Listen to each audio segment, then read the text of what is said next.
Hello everyone, welcome to my channel. দেখো আজকের এই ক্লাসে আমরা একটা গঠন দিয়ে একটা এক্সপ্রেশন ব্যবহার করে আমরা হাজার হাজার বাংলা বাক্য তৈরি করতে হবে। জাস্ট একটা এক্সপ্রেশন। এখানে কি এক্সপ্রেশনটা কি? এই তো সেই দিন তোমার সাথে দেখা করেছিলাম, এই তো সেদিন তোমার সাথে দেখা করেছিলাম, এই তো সেদিন সে বাড়িতে চলে গেল। দেখো এখানে এই যে ফ্রেজটা আমরা ব্যবহার করবো, এই তো সেই দিন। হ্যাঁ, এটাকে আমরা ইংলিশে কিভাবে বলবো? প্রত্যেকটা বাক্যে দেখো এই তো সেই দিন, এই তো সেই দিন, এই তো সেই দিন। আমি তার সাথে দেখা করেছিলাম, এই তো সেই দিন আমি তার সাথে দেখা করেছিলাম। তাহলে এখানে দেখো এই তো সেই দিনের জন্য লিখব only the other day.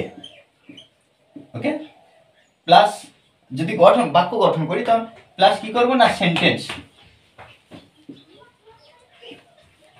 Okay, sentence only the other day, তারপর আমরা সেন্টেন্স, অর্থাৎ যে বাক্যের যে মেন বিষয় থাকবে সেটা কি করব আমরা ট্রান্সলেট করে বসিয়ে দেবো। অর্থাৎ মেন বিষয় বলতে আমি এটাকে বোঝাতে যাচ্ছি যে আমি তার সাথে দেখা করেছিলাম, এটা ট্রান্সলেট করব জাস্ট এই ফ্রেজটা ব্যবহার করার পরে, এই তো সেই দিন।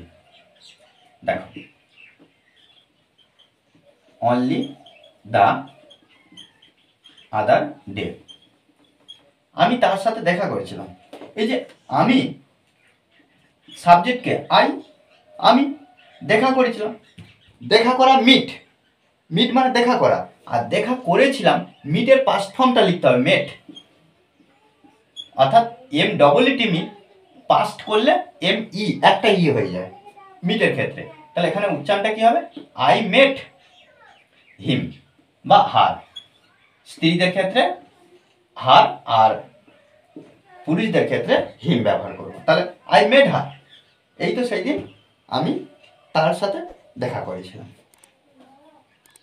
তারপরে এই তো সেই দিন আমার বন্ধু বাড়িতে এলো। তাহলে একইভাবে আমরা কি করব, অনলি দ্য আদার ডে এটা বসিয়ে দেবো, অনলি দ্য আদার ডে, এই তো সেই দিন আমার বন্ধু, মাই ফ্রেন্ড, মাই ফ্রেন্ড আমার বন্ধু কি, বন্ধু বাড়িতে এলো, বাড়িতে এলো, এই যে এসেছে বা ফিরে আসে, এরকম আমরা আমরা কেম ব্যাক, কেম ব্যাক লিখতে পারি অথবা রিটার্ন।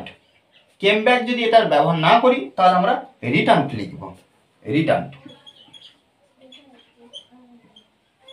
রিটার্ন।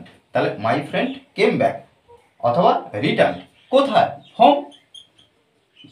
ওকে, এই তো সেই দিন মেলা শেষ হয়ে গেল, এই তো সেদিন মেলা শেষ হয়ে গেল।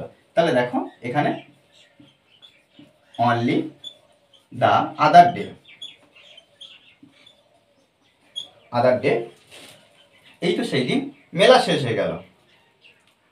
Fair, fair is over.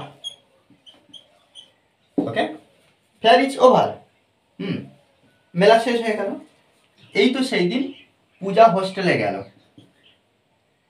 তাহলে only the other day, day, তাহলে অনলি দ্য আদার ডে, এই তো সেই দিন, এই তো সেই দিন পূজা, পূজা, এই যে গেল, অর্থাৎ গো মানে যাওয়া, গেল, যাওয়া হয়ে গেছে, ওয়েন্ট, গো থেকে এর পাস্ট ফর্মটা করলে কি হবে? ওয়েন্ট। পূজা ওয়েন্ট কোথায়? হোস্টেলে। কোথায় গেল? To the hostel, hostel.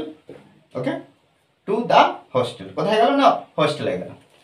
দেখো প্রত্যেকটা বাক্য আমরা দেখতে পাচ্ছি পাস্ট টেন্সে, অর্থাৎ এই তো সেই দিন মানে কি, অতীতে কোনো কাজ আগে শেষ হয়ে গেছে, অতীতে কোনো কাজ আগে শেষ হয়ে গেছে। এইরকম এক্সপ্রেশন আমরা যখন ব্যবহার করব তখন আমরা এই ধরনের বাক্য গঠন করব। ওকে, আর ক্লাসটি ভালো লাগলে অবশ্যই লাইক, কমেন্ট, শেয়ার, আর যারা এখনো পর্যন্ত চ্যানেলটি সাবস্ক্রাইব করেনি তারা অবশ্যই চ্যানেলটি সাবস্ক্রাইব করে পাশে থাকবেন। Okay, thanks for watching this video.